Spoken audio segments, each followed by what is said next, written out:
All right. So why do payroll forms matter?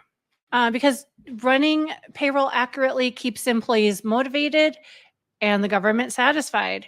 Relying solely on payroll software really isn't enough.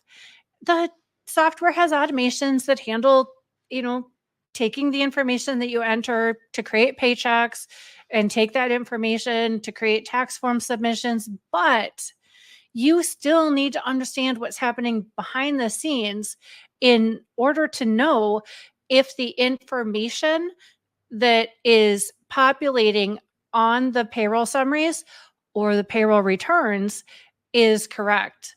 So, what we're going to cover today is, what forms do you need to get from employees and contractors when they're hired?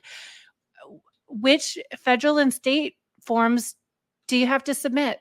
And when do you need to submit them? Because depending on the tax liability, you could have to do payments monthly, quarterly, or sometimes if it's not that much, you can wait and do the whole payment annually. There's a lot of different forms that payroll requires.